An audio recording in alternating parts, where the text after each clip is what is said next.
What is up, guys? Zach Ginn here with another video. And in today's video, I'm going to show you exactly how to find and wholesale code violation properties. So this is going to be a very exciting one today. I don't think we really talk about too much in this video of actually how to go out there and wholesale code violations. I mean, let me give you a hypothetical. Imagine if you can go out there today and have an army of people going out there in their car, driving around town, looking for distressed properties with tall grass, there's mold or mildew in the properties. And they're literally their job. There's about 4 or 5 of these people in their car every single day looking for problematic properties. And they've been doing this every single day for like 60 years straight. And they have this magical list and it's very fresh and they don't like giving it out to people. How cool would that be to actually have that list? That list isn't magical. That list isn't fake. This is real. It's called your code enforcement department. Your code enforcement department actually does this stuff. That's right. Your code enforcement department goes around town every single day around your county. They're driving for dollars. There's people like literally are getting paid $50,000, $60,000 a year just to drive around. There's 4 or 5 of these people out there. And what they do is they look around town and they drive around and they look for problematic properties. All you got to do is go to the code violation list, get that. It's such a great wholesaling list. There's so many great wholesaling deals I've done off the code violation list that is just so powerful. So what I'm going to do in this video is really going to explain to you exactly how to break down this list, what I do specifically in my business to go out there and actually find wholesaling deals, and what you guys need to do to start getting code violations. So before we get into it, guys, remember, I'm going to be saying this a million times, but please smash that like button and subscribe. Let's get into it. Let's see if the camera's in focus today, and we'll get into it. But really my goal here is just as simple. Like, I like to make these videos as simple as possible. It all ultimately comes down to one thing. It's seriously how to find these houses and actually how to go wholesale them for a profit. At the end of the day, that's what it's all about. And that's what I'm trying to show you today. And that is the goal. So before we get into it, remember, guys, please smash that like button and subscribe. And let's get into it. So let's see where we're at here. And basically, let's break it down. So we're going to go down here and just pull up my notes here just so I know kind of the rhythm I wanted to talk about today. But really where I wanted to start at here with code violations is obviously a lot of people are new into wholesaling real estate. They might not know what is a code violation. So really what I wanted to break down was, what is it? So what are code violations? And code violations are one of the premier best government type lists. And what is a government list? A government list is basically a motivated seller list that you can get straight from the government. These can be a water shutoff list. This can be a fire damage property list. There's so many of these lists out there, and they're all for free, and they're all from the government. So they're actually extremely powerful lists. They are absolutely one of my favorites. So code violations is one of the frontiers out there in there, and I cannot stress it enough. It's amazing. So what is a code violation? So a code violation department, the best way I can really describe it is they try to make the city clean. That's the best way I think I can really describe it today, but that's genuinely what they mostly do. They try to make the city look clean and nice. Problematic eyesore type properties that they try to help, and they don't want those to be problems. So that is what the code enforcement department does. They make sure everything is up to code. When you live in a city, there is a code you have to do. These are little laws, but they're not like you go to jail. You actually get like financial fine for these laws, and they're pretty important. And overall, you do not want to be breaking these code violations. But if someone does, if they have a tall grass, mold or mildew, or we'll break it down exactly what they are, you can get fined a lot of money. And you can actually get this list from the government. So what are code violations? Let's say a property has really, really, really tall grass. What is tall grass? More or less, I would say tall grass would be about 7-8 inches off the ground. Like really, really tall grass, kind of looks like a pasture where you get out there in like New Jersey or New York in like the Hamptons type area where they got that really, really tall grass everywhere. That is sort of what we're talking about. So I would say tall grass is my favorite. That shows the most distress for these types of properties. And really, these are the ones I think you guys should be going after. I truly believe not a lot of people are going after these types of properties. Some places, yes, but for most of the time, no one's really pulling code violations because, first of all, they don't know how to pull them and they don't know how to market to them. And that's really what I want to break down with you guys today. So really tall grass is another one. Another one is mold or mildew. So there's codes in most cities and counties. Guys, I got my LaCroix today. So I don't get, my throat doesn't get sore or whatever, or dried. But so mold or mildew. So if there's mold or mildew outside, those are that like black spots, I guess you can see on the outside of houses.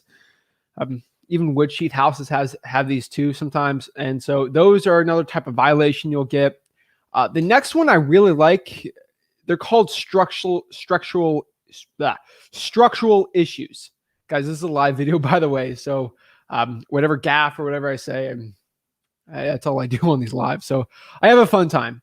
But structural issues these are the type of issues on these properties that maybe there's a big crack, maybe on like the soffit's like hanging off, or there's just a structural issue with the property. Maybe the stucco's cracking, or maybe there's an exposure on the wood frame siding on the outside. Really, whatever it is. Sometimes this can even be a roof that's really damaged. I've done a wholesaling deal on a code violation on a JV one, where the roof was like in the middle of it. Just there's a hole. It was such a messed up house. There was literally just a hole in the ceiling. It was crazy. And that was a code violation, structural issue. That's what it was. So pretty amazing, actually, the way that deal went down. I described it. It was a really fun one. But that was a structural issue, and we got that one done, and we got a really good deal off of it. And that was from a code violation. So, guys, there's so many code violation deals out there for you that you just got to go out there and get them. I would say the next one are what I call junk vehicles. How do I describe a junk vehicle? There's a lot of people that like, I don't know, how do you call them, junkers? Not like they're drug addicts or something, but no, like they have junk vehicles, like vehicles that are just distraught. There's no engine in them, or it's broken down, or it's a flooded car. They'll keep them, they'll work on them and try to resell them. They just have vehicles all over the property. And that is against code in most cities. So if there's like not 50, but there's like 3 RVs in the front yard, and it's an eyesore for the community. Now, I'm not getting in the debate of, oh, is this an eyesore to the community? That's terrible. Should we make laws or something on that? It is not my place to be describing what is an eyesore to the community or not. Really, it's, hey, what are the laws and how I can benefit it in wholesaling real estate? And that's what I try to do. So I'm not a politician here, so I'm not going to give you my political opinions on it. But the next one here is they call these bad state of repair. And what is bad state of repair? Bad state of repair is something they use in my county when they show the property is just disgusting. It needs a ton. It just basically means this property needs a ton of repairs, and obviously the owner is not doing anything with it, and it's a menace to the community. Brings property values down. Not good. So bad state of repair. If you see that when you're pulling a code violation, boom, boom, boom. It could be a jackpot property. So that would definitely be something I'd be going after, and I would be wanting to actually look at. So bad state of repair could potentially be a really good one for us to look at. So code violations are, a lot of people don't like them. A lot of people don't think they should be a thing. But I think they're a necessary evil sometimes. Now, code violations, I've seen a lot of them try to screw innocent people, and I've tried to see them actually do good for the city. So I'm pretty impartial to it. You know, I use code violations to make money in my personal real estate wholesaling business. So they've benefited me more than they have not. And I've gotten code violations on my own properties I flipped, or some rental properties that I have. So some of them are aggressive. I'm not going to specifically call out a city's code enforcement department in my local county, because this one city is super aggressive and I fought them like crazy. But I'm friends with the people at the code violation department because I've saved a lot of money from my sellers doing it. So let's break down a little more about code violations, because I think if you become a master of code violations and knowing actually how to pull this out here, I can tell you, you will be killing it in your business. So most code violations are between $10 and $50 per day. That is really what the cost is now. It's kind of ridiculous how much it's been, but yeah, $10 to $50 a day. That's really what it is, and it's getting kind of nuts. It's getting a little insane how much they'll charge. And the truth is that a lot of code violations, they'll charge you $40 a day for as long as the code violation is still active. And to rectify that, you have to have the code enforcement go out there, look at the property, and see if it got fixed or not. I remember we had a mold or mildew issue on a wholesale deal we did. We bought it with a code violation. We got it fixed, and then the mold came back. It's Florida. There's moisture everywhere, okay?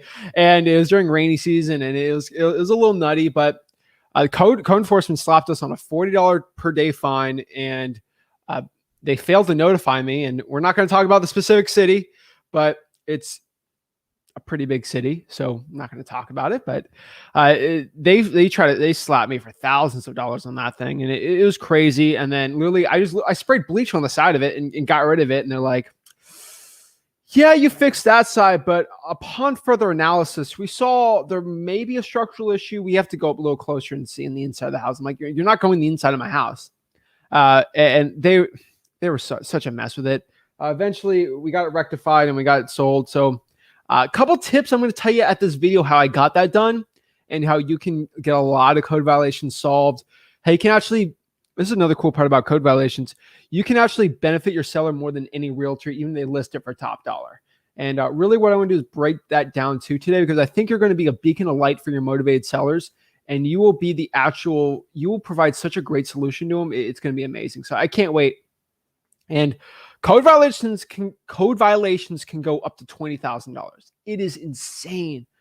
These code enforcement departments, they'll rack up insane fees and just be okay with it. So the cool part about code violations is you can negotiate them. And most of them, oh my gosh, they're going to get mad at me. Hopefully my local code enforcement department doesn't see this, because they're going to get a little upset at me once I say this. But you can negotiate a lot of them down. And that's the honest truth. I've negotiated 20,000 code violations, $20,000 code violation fines down to like $500. And first of all, they're not good negotiators, and most of the time they know they're not really getting that money, and so it can work in your favor. There's some negotiation tactics we could talk about, but really overall, why do I like code violations? Mostly they're vacant properties. Of course, it's a free list. The seller doesn't really have money for repairs, and usually a lot of the properties have repair issues, or they don't want to pay for the grass. So if they don't have the money, they usually don't have the money for repairs, but they have equity in the house. So they can sell the property, get money, and then that will fix their problems with the money that they have. Either they got to go out of state or they got to downsize their property. So really, code violations, you can provide a solution with a cash offer better than a lot of properties on the market. So that's why I think it's really cool for us wholesalers to go after these lists. I mentioned the list is free. It's a free list, guys. I don't know what else to say. It's amazing. Also, you can actually net more money to the seller than with a realtor, since realtors are, okay, I put bad there, but terrible at negotiating these lists down. They'll be like, Mr. Seller, I negotiated that $20,000 code violation down to $15,000. That's why they pay me the big bucks. Like, I've seen realtors say that. Oh my gosh. It's like, my realtor, he's my friend. He said he can negotiate down to $15,000. I said, sign the contract. I know Ed. I know Ed. And Ed's like the supervisor of the code enforcement. I give Ed how do I say? A nice bouquet at Christmas of cheeses and wines, and just gifts for being such a great friend to me and a partner to this community. And with Ed, I know Ed. Now his name's not really Ed, but I do know him. I've known him for like 4.5, almost 5 years now, because I've been pulling the list that long. And he'll be like, fine, just give me 1,000, would be fine. Like, I'm gonna go shoot down to 1,000 because I have personal connections with the code enforcement department, and I'm pretty good at it. And they know that I'll actually get the fine paid. So be really good at negotiating. Be friends with the people at the code enforcement department, and it'll help you out a lot. And the more you pull the code violation list, the cool part about that is then you get to know the people there, which helps you negotiate it down. So it works pretty well. And people know that I'm actually buying these properties. So I get the violation list now, and they know that I'll go negotiate in behalf of the seller. And the cool part about it is a lot of these, sometimes the fines are like, if it's under bankruptcy, they won't get paid the code enforcement department. So they're pretty happy with it. 3 ways to pull code violations. So when it comes to pulling code violations, this is actually how to find code violations. This is the simplest one. There's 3 ways to do it. 2 pretty easy. One you can actually do today. I'm going to say one more time. Go to freewholesaling.com. I'm going to put this on the bottom really quick. I do. People go crazy on me sometimes, but because I promote this like crazy, but it's true. At freewholesaling.com on the bottom, just a quick plug for 5 seconds. I actually went online for a live, and I recorded it. And I actually did another video of me actually pulling code violations outside of that, and it's on freewholesaling.com, I believe. I got to check. But I know for a fact I have a couple of videos on actually me pulling code violations and breaking it down even further than this video for hours and hours and hours. So if you go to freewholesaling.com, it goes a little more in depth about that. But truthfully, the 3 ways to pull code violations is, number 1, you can pull it publicly online. A lot of sites you actually can do it on. You can do it online. I got plenty of videos on that. Search code violation space Flip with Rick or code violation space Zach Ginn, and it should pop up. Number 2, you can call the code enforcement office and ask for it, or ask them to email to you, preferably in a CSV or Excel file. You can use Google Sheets for that, or Google Excel. No, Microsoft Excel, excuse me. Or you can just go in the office in person and request it. That's another one you actually can do. Next here is the city and county code violation lists. I think it's very, very important we break down the difference between these because they're not really set enough. But the city and county code violation lists are different. So let me do an example. I always say this one, but let's say there's 2 cities. We have West Palm Beach and we have Palm Beach County. So Palm Beach County is the entire county. It's got the cities of like Green Acres. It has Wellington, Jupiter, Florida. It has all these cities, all Palm Beach Island. Palm Beach County has like Boynton Beach. It has Delray Beach. Like all these cities are all in the one county. And the cool part about the Palm Beach County Code Violation Department is they do all of the counties. So they have people driving around taking complaints and doing it all in the county. And they try to get the money from people. Let's be honest, they're just trying to pry money out too and get money from the department. And then you have, let's say, for example, I'm not specifically calling this one out. I have worked with these people before negotiating code violations down. But the West Palm Beach, the city of West Palm Beach Code Enforcement Department or Code Compliance Department, and the city of West Palm Beach has their own department because they want to make money too off of code violations. So those are 2 separate departments, which means there's separate lists, which means there's 2 places in West Palm Beach where they're driving different routes every single day looking for problematic properties. The cool part about that is then we get double the list. It's like 2 Christmases. It's awesome. It's amazing. So the city and county code violation lists are different, and they're really, really awesome and really important. So it's a big one, 100%. I cannot recommend it enough.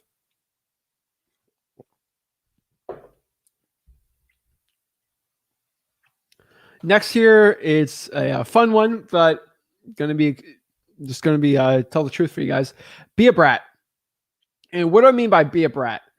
If you are requesting for the code enforcement, from code enforcement, the code violation list, ask for the supervisor or the manager if they give you an issue. So a lot of code enforcement departments are going to be like, we can't give you that list, or there's no way we're going to give you that list. No, we're not giving you that list. And all you got to do is be a brat, be annoying, be that person at like the grocery store that you used to make fun of, that always asks for the manager, supervisor. You've guys seen all the memes of like the starter pack of the person that asked for the manager at the grocery store, not going to get too much into that. But be a brat. Like, seriously, this is the time for you to be a brat, because this isn't a grocery store. This is not a private business you're running after. This is the government. So we can have some more fun with the government. I mean, their job for code enforcement is really not that important, in my opinion. So really, we're going to ask, if they say no, we're not getting that list, or Zach, Mr. Ginn, we don't have a code violation list. I'm like, this is the code enforcement department, right? Yes. Do you have a list of the properties that you have fines for? Of course. Do those fines have code violations on them? Yes. So that's a code violation list, correct? Yes, but we don't have that list. Like, hey, I'm going to be honest with you too. You're going to catch a lot of these code enforcement and code violation departments in lies. A lot of these people are inexperienced. They'll literally, because they don't. Okay, so I don't want to break it down like this, but it's honestly the truth. A lot of these people in government jobs have big egos, and it's the honest truth. There's a lot of people in government positions that have big egos. Go figure with politicians, right? And with people who have big egos, they would rather lie, or they rather just never be wrong. People with big egos, they're never wrong with anything, and they can never admit their faults. So if you catch someone with a big ego and a lie, they're going to say some crazy stuff. And a lot of these smaller time government employees, sometimes with the code violation department, or they got big egos, and you're going to ask them for the list, and they don't even know the list exists. So what they're going to say is, hey, maybe I should check and see, or ask someone. Their ego's too big, and they're going to say, we don't have that list. That list doesn't even exist at all. And obviously, you know that. This is a big problem. You try to get water shutoff lists, fire damage property lists. People with big egos, they're just going to say that list doesn't exist. I have gone to the clerk of the court, and a brand new employee told me there was no probate records at all for the entire county. That person told me that in a county population of 200,000. I was like, what? It has happened. So you might get hit with that. What you're going to do in this situation is you have two options. You can argue with someone with this big ego. And I think you guys know what happens when you argue with someone with a big ego. They're never going to be wrong. You're the wrong one. You're never the right one. They know everything. So you arguing with someone is not going to get you through anything. I know it's a government position, so they have to work for you guys. The little spiel you guys give on that, it ain't going to work with these people. Their ego's too big. So what you're going to have to do is ask for a supervisor or a manager who's actually been in the department for 10, 15 years, that actually knows, hey, the stuff we actually have to give it out if someone asks, because maybe every 4 years or someone asks and they know. A lot of the newer employees don't know this stuff. They're not trained on it. So you be a brat, ask for the supervisor or the manager. You'll be surprised. They'll actually be pretty knowledgeable about it, and they'll give you the list because you're a tax-paying citizen. Now, I need to specifically say this enough. I've talked to some wholesalers on some of these live chats that I have with people, and they pull the code violations the wrong way. They say, hey, I'm a local investor, and I bring solutions to people on the list. Guys, you come out with that, you give that little pitch to them, they're just going to say no. I know it's not, they shouldn't be allowed to do that, but they're just going to do it because they don't want the big man, the corporation. These people are government employees. They hate corporations. They don't work a corporate job. They hate companies. The big man sucks. And the reason why they work in a government, they work for the government is because they don't like working for a company. So if they think you're a company trying to make a profit off the list, they're just not going to get a list. And there's nothing you can do about it. If the manager's like the same way, you're going to get screwed. So what you need to do instead here is you have to say this line. And honestly, you're not lying on it. It's the truth. You say whatever line you want, but this is the line that's going to help you out. Hello, I'm a tax-paying private citizen, and I have a right to this information, okay? So you are, as a tax-paying citizen, even though, let's say, for example, yeah, I don't want to pay property tax, you still pay taxes. Okay. So you're a tax-paying citizen. You have a right to this information. This is this is America. Okay. We have a right to this information. Okay. So you're going to go to them and say, hey, I'm profiting from this list. It's going to be terrible. Okay. You're going to be saying you are a private tax-paying citizen and you have a right to this list. Okay. The cool part about this is you can literally pull this list from anywhere, even in space, because the International Space Station, I think they're building another one. It's actually pretty cool. I don't want to get on a tangent on that because this is not a space station. This is not a space YouTube channel. It'd be pretty cool though. I should make a space YouTube channel talking about space, but we won't be doing space right now. But even from the International Space Station, they have internet there. I think they had like they did like a YouTube thing or something on there. It was pretty cool. But even from the ISS, the International Space Station, you can pull these lists because if you have a cellular phone, honestly, you really just need the internet to make calls. You're good to go. So really, you guys, you can do this anywhere. So let's say we pull the list. We ask for the code violations. We want to ask for all the open code violations and ones that are open with tall grass, structural issues, mold, mildew, bad state of repair, junk vehicles. We want to pull all the open one, not the closed one. Closed ones, that means they actually resolved it. And sometimes they do code violations for like little small tiny ones. So we really don't want to deal with that. But honestly, it's pretty easy to get these lists. And once we do, we're going to go skip trace this list. There's two ways to do it. Honestly, it's up to you which way you want to do. You can either do truepeoplesearch.com or smszach.com. I prefer truepeoplesearch.com if you have no money. If you got a lot of money, use smszach.com. Use whatever one you're feeling. But really, it's just up to your budget.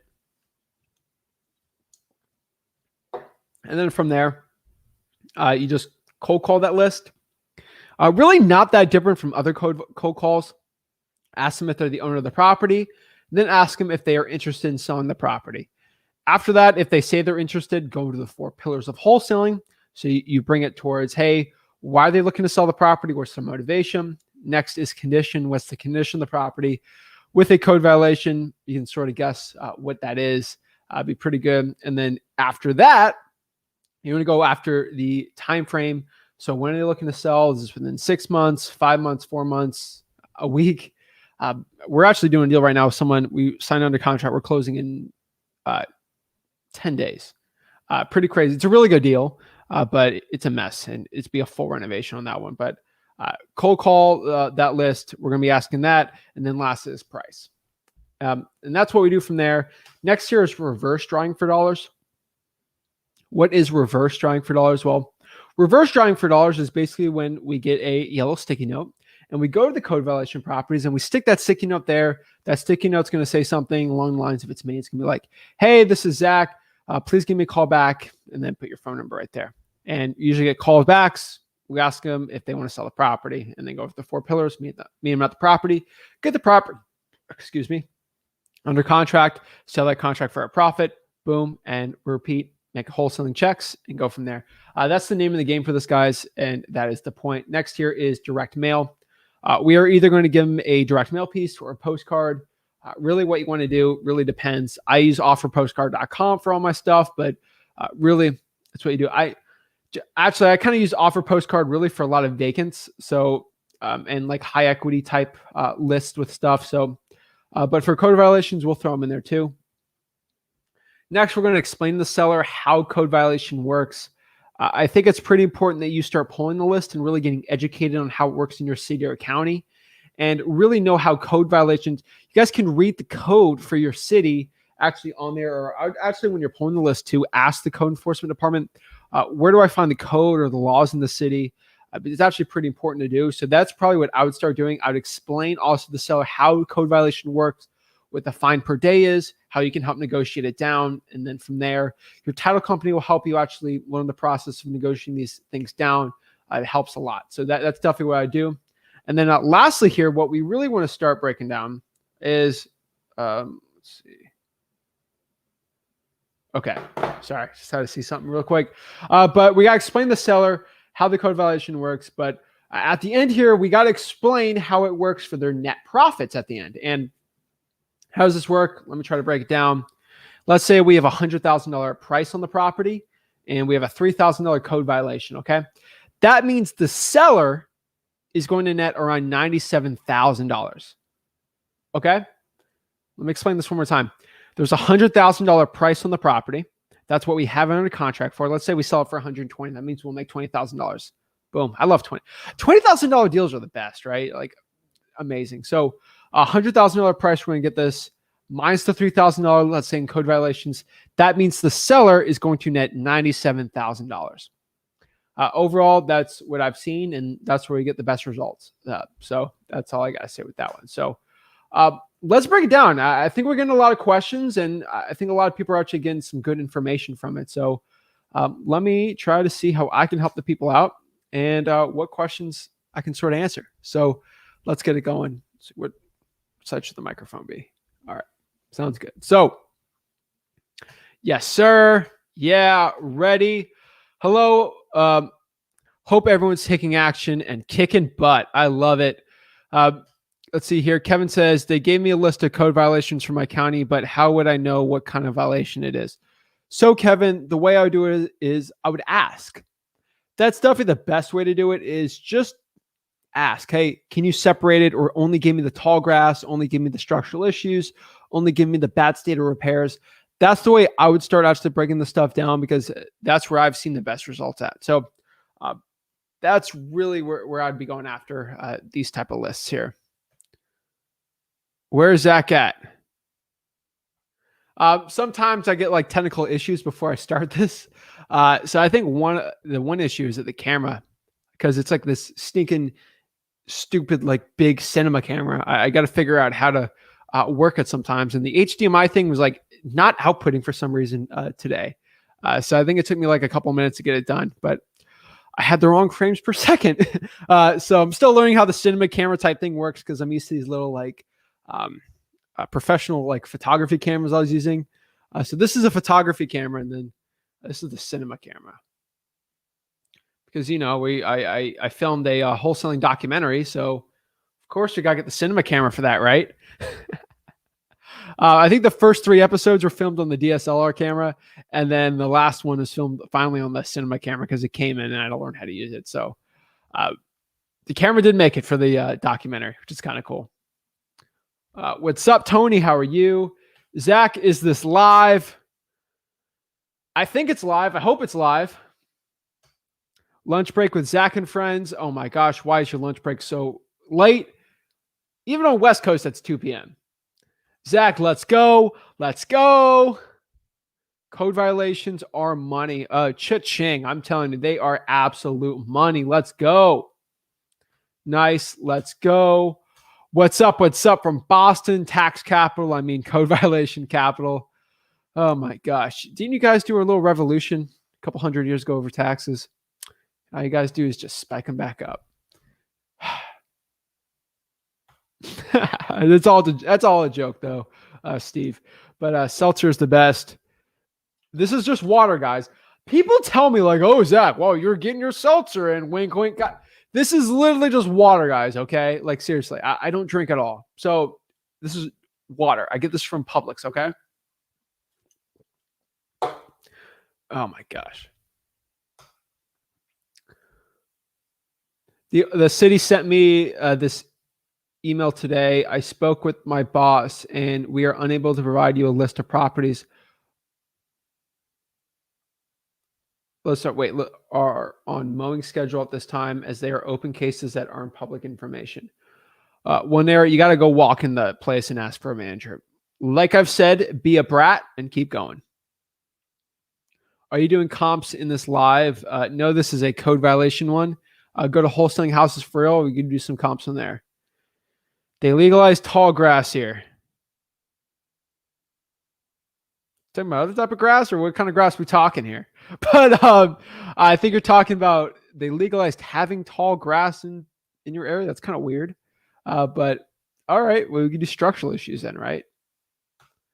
Thank you so much for this information. Been watching this like crazy. That's awesome. What's the best way to approach him? I would say just calling would probably be the best one. I need a comp with a difficult property newbie here. Go to freewholesaling.com and kind of share how to do it a little more. But yeah, I'm always here to help the people out. How often does PropStream update their information? Because when I found a house on PropStream, I searched the address in Google and it was a teardown. Just curious how often they update it. Usually monthly for most of the information. So where do you find them? From the code enforcement department in your city or county. Yes, we get the code violations are great. Where's the list? Where's the list? David, what market are you in? If you're in Houston, it's the Harris County Code Enforcement Department in the city of Houston.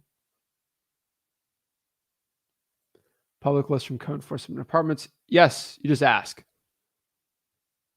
What do you think of Deal Machine to hire other people to drive for dollars? I think it's a good one. I prefer listREI.com, but I get it. Deal Machine, if you're trying to scale it, I think it's a pretty viable one. Should I contact a code violation property owner where the case was resolved or closed? Or should I only pursue open ones? If it's closed, they made a pretty specific one. They want to stay in the property. So county's better because it's big. It's a bigger list, but sometimes city's better, like pound for pound for the list. That's where I found.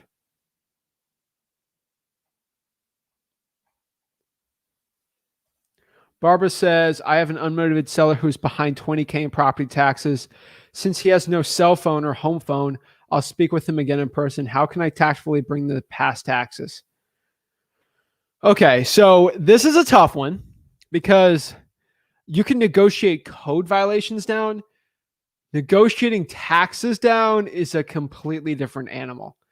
Sometimes you need a tax attorney. Most of the time, it's really hard to do. The IRS sometimes will let you negotiate some taxes, but for city, they got to pay it most of the time. Awesome. So scrub them for duplicates, of course. Sometimes duplicates will always pop on there.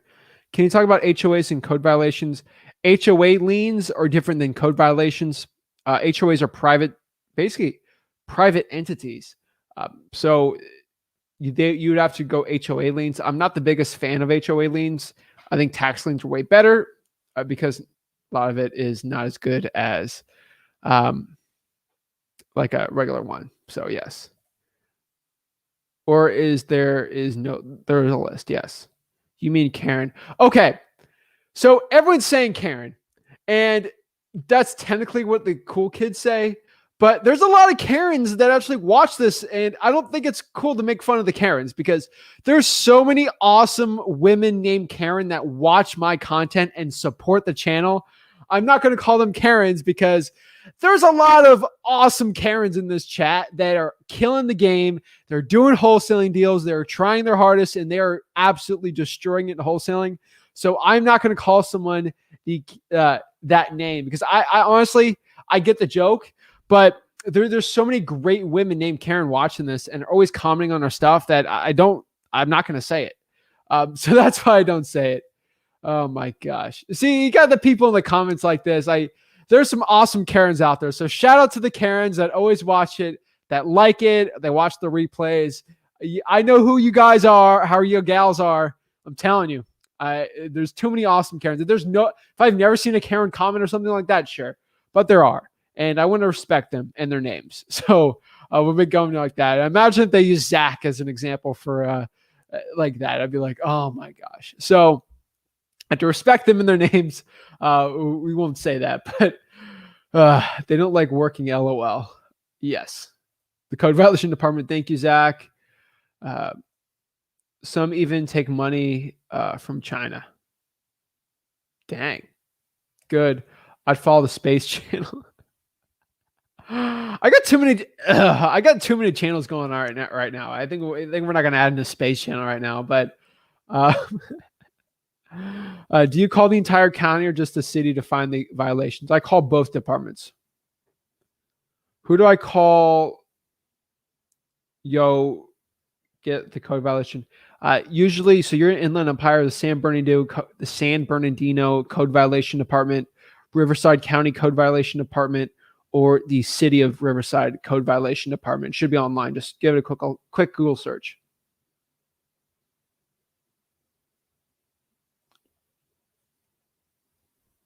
if the seller pays the fine while in a deal, also, is it true that, wait, what if the seller pays the fine while in a deal? Also, is it true that the seller can come back in at least 1 year and get the property back? No, not for code violations because they signed the deed over. I'm pretty sure those are, some places are like that with tax liens and tax deed sales.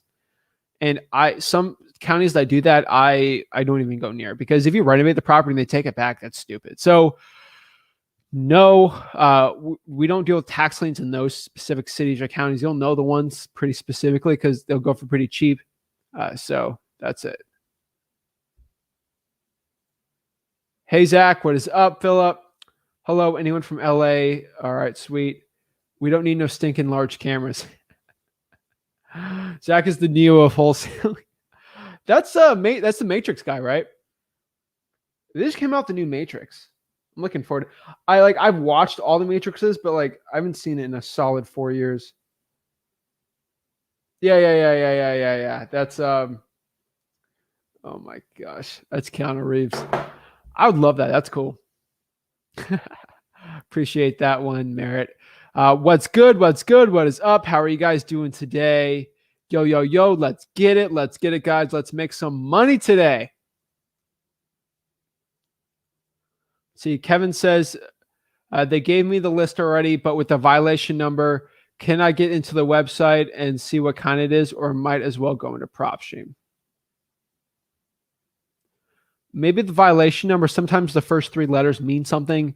I would specifically ask, hey, with that list, can you give me a breakdown which one's the type of violation for my research? Usually, or they'll send you another list. I think it should be fine.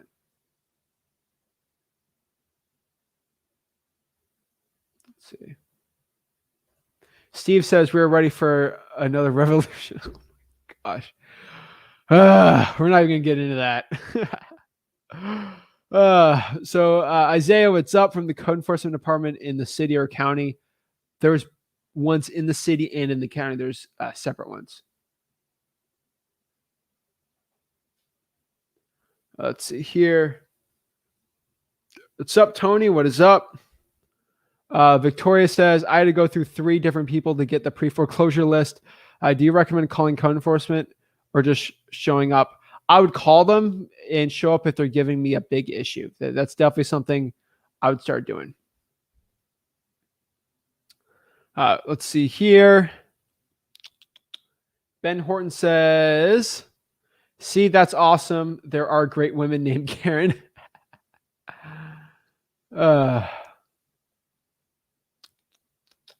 That's pretty great. You remember I'm from SoCal, photographic memory over here, Zach. I do have a photographic memory, so that's pretty cool. That's why I've always done good in school. I think I've had a photographic memory for a very long time. Helps me with talking to sellers. So that's pretty cool. But yeah, man, I remember talking to you. Awesome. Oh my gosh, that's awesome. But a lot of code violations are very interesting. So let's see what other questions we got here. What's up, Ben? That's right. It's called the redemption period. Appreciate it, Zach. Appreciate you, Ben. Let's see here. Dan Tech. Zach, sorry I joined the live late. Will this live be posted to YouTube afterwards? So this is live on YouTube right now. Once it's done, the full thing you're able to watch. If you watch it now, let me pull it up, kind of show you what you kind of get when you pull it up right now. You go to YouTube, it just goes live when you click it. So you'll click it, and let's see what pops up.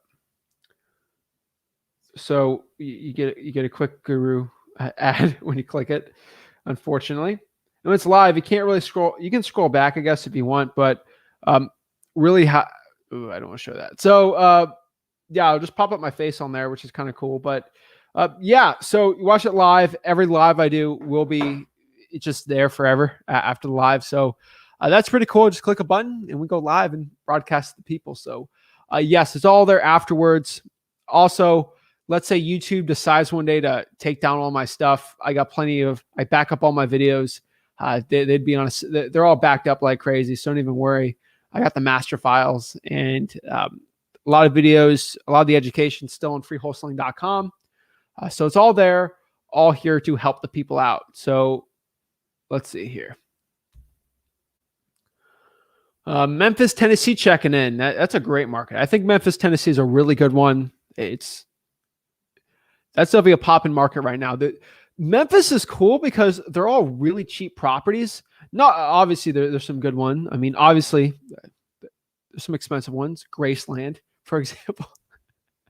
The funny part is there's a lot of people that just heard that don't even know what that is. So that just be a joke between me and my the people who know what Graceland is. But yeah, Memphis is a cool place. I mean, I gotta go to Memphis one day, do a meetup or something because it's good barbecue. I gotta try Memphis. I've had Knoxville barbecue, which I know my Memphis people are gonna go crazy for me on, but it's a pretty good one. So what I'd say with Memphis is there's a lot of cheap properties, a lot of people doing good. That market's really cool because it's more volume based in there. There's a lot of, I'm not calling it easy, but you can do a lot of $10,000 wholesaling deals. It's really hard to get like a bunch of like $50,000, $60,000 deals in there, but you get a ton of like $5,000, $10,000 deals in there, and they're absolutely amazing. So that's awesome.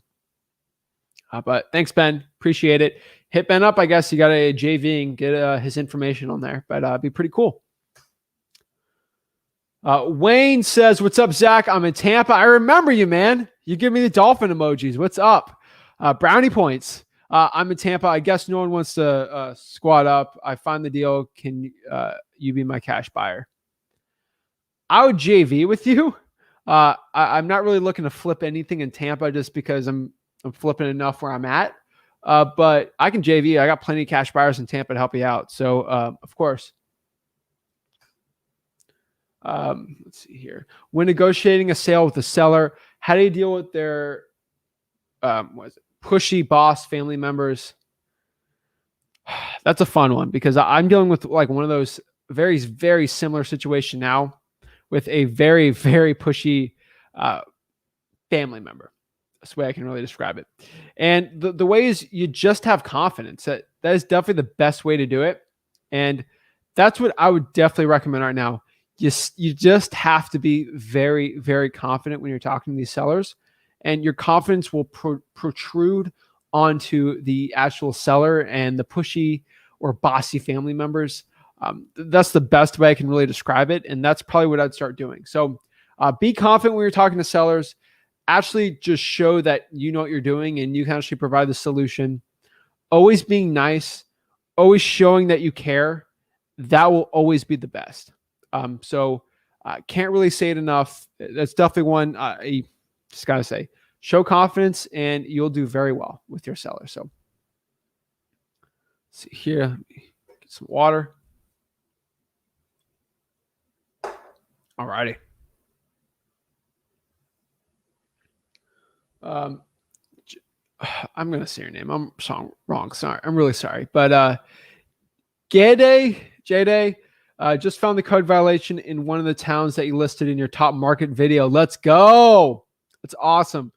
Going out there and taking action. That's all I could ask for. And you're killing it. So appreciate it. Thank you. Thanks, bro, for all the amazing content you and your father provide. You guys are awesome. I'm in the Mississippi market. Yeah, it's Mississippi, right? Yeah. So Mississippi is a good one. Some hard ones out there, actually, but overall, there's pretty good ones. I know some people doing well in Hattiesburg. I know that's a good one. Some like college type town type things do very well there. So that's awesome. Let's see here. Are you able to do an example search on how to find the list online? Yeah, let me do one really quick for you here. So let's search it up. There's just one I know that's pretty easy, so I'll just show you how to do it. Let's see here. Share my screen. So this is I'm going to make this bigger. Lake County Code Enforcement. What I got to do is click right here. We're going to go to from, let's do, what do we want to do? Let's do all of August to today. And we can actually kind of switch it up the way, but I'm going to do search. And then right here is all of the code violations that you see. So a lot of cities are actually like this. It's actually kind of cool. And you can go around there and see it. So we get statuses and all that stuff. So let's go to some recent ones right here and just kind of look. So we got an open one here. Actually, no, let's go some, actually, wait. Are these the recent ones? No. Go last. Let's change the date to September. Let's try stuff like this week, you know. That'd be cool. I don't know if they have any yet. Yeah, we got some. So it goes by complaint. So really, let me see if I broke it down already, but really how code violations work is most of the time people are driving around finding it, but pretty cool here. What they do is they actually, a neighbor or something will complain to the code enforcement department, and that's how a lot of them actually get done. So they actually complain, and that is actually how the actual violation actually goes out. So someone actually has to complain first, and then the violations in. So a lot of these are people just complaining. Usually it's older people with no jobs, and they just think things are eyesores and they're grumpy. So a lot of them are really nice. So just sometimes you get that. So what I would probably say is a lot of them are complaining. So a lot of these are just public complaints they're investigating. So let's break it down and see. So from here, let's go to any today. No. Okay. From Monday. So this is an open one. We can read it. Nuisance abatement. So let's see what we see here. Oops. On this plot of land, I guess, right? No. No information really on this one, but we have the public info, so we would just call that one just to see. Let's go back here and kind of look. Oops.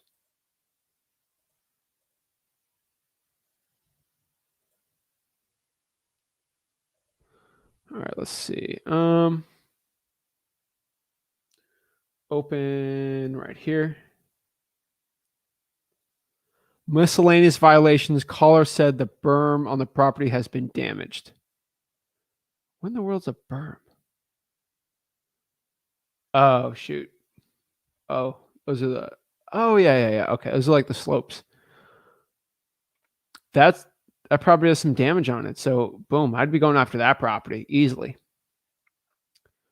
So there's also just some really cool ones. Obviously, they had the definitions. It's under investigation, order, the fines being assessed, the violations closed. It's referred to an agency. There's a lot of really cool ones out here, but we're just going to search it here. And let's do like this one. Oh, this is today. Shoot. Home. Caller said the tenants are selling honey from the property, which is causing extra traffic along the road. So this wouldn't be a code violation, I would specifically say, because they're angry the seller is selling honey. Now, I mean, Florida people are just nuts. So I live in Florida, by the way, so that I can say that. So are absolutely insane people. So I think that's kind of funny. We're selling honey, but that's another violation. That's a funny one. So there's some I just call them funny. Like I don't know how to describe it. So let me see some other ones. I just see to get some more examples. Another one from today. This is a complaint. Fenced wall. See comments. Actually, what are the comments on that one? We'd have to break down even more on the comments. Accumulation of solid waste. Caller said there is a trash on the property. The grass is overgrown. So that's a really good one, guys. So it'll be 11409 Missouri Street. Pretty simple. What we're going to do here is we'll look up the property here and we'll find the city. And then we'll do is go to truepeoplesearch.com, actually find it, pull it and go from there. So let's do that really quick. Alrighty. All right, truepeoplesearch.com.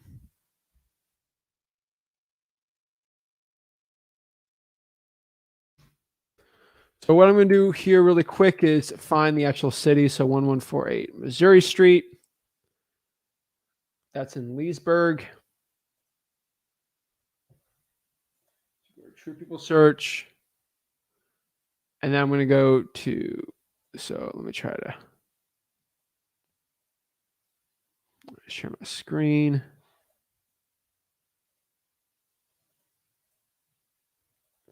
So you see here, we're going to go to reverse address.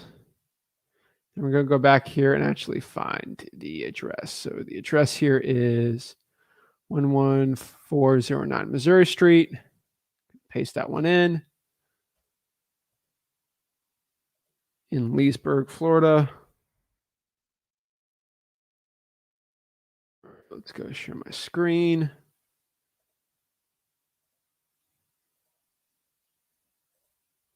Click search. And this one pops up. That's the street. And that's their phone number. So what we do is actually go over there and find the phone number from there. So pretty simple. That is kind of the process we'll do. We'll go out there and actually ask the person if they're the owner of the property, which obviously here, that's basically the owner. We're also going to ask them if they are interested in selling the property, then go in the 4 pillars again. Motivation, why they're looking to sell the property, condition, how's the condition of the property, time frame when they're looking to sell, and then lastly, the price. Now, the cool part is we get some actual information, which is pretty cool here. So we got their phone numbers there, obviously. So truepeoplesearch.com, the GOAT for free skip tracing. We're going to go here again, case details. Basically tells us right here, accumulation of solid waste, which sounds disgusting. Hopefully that's trash, but could be the other thing. Caller said there's a trash and junk on the property. The grass is also overgrown. So pretty crazy, I would say. So it's a little nutty how that is. But yeah, that is a live example of actually how to do it. So glad he asked. Philip says, do you do meetups when and where? Don't do any right now. Maybe if I travel, let's say I go to like Dallas for vacation, I'll probably do a meetup or something for like lunch one day. So I like to travel. So I'll probably travel around the United States soon. And whenever I just pop in somewhere, I'll go, like let's say I want to go to Seattle, just chill out there for maybe a week or something. I mean, I got the money. Like I just chill out there, do my work, just maybe a live stream. Maybe we'll go to everyone. We can all hang out at like Pike Place or something and just talk wholesaling. I don't know. When you come to Memphis, I'd like to meet up, of course. Let's see. It's not. I've been there. Love the people there, though. Sweet, sweet, sweet. The old Gates. LOL. Thanks for all the info. The old goats. Oh my gosh. Hey, Zach Attack, love your channel and all you do. I appreciate that. Victoria says, how do you recommend approaching violation owners about their property regular script or thank you, appreciation, Zach? Basically, the way I do it is I just ask them if they're the owner and if they're interested in selling them the 4 pillars. Pretty simple. I don't really break it down too much. What formula I like to use to wholesale apartments? I base it off of cash flow. Go to freewholesaling.com. I kind of break down a little more there. Dexter Phillips, what's up, bro? I'm 15 years old with no money. What's the best way for me to get my first deal? Drive for dollars or cold call the code violation list here. Remember, just go to freewholesaling.com. They'll have everything you need here and we can break down. So last question. Pretty cool questions, guys. Isaiah says, anyone ever recognized you out in public? Yes. I'm in a city with 20,000 people. No, 15,000. So what's the population? Hold on. I'll break down right now.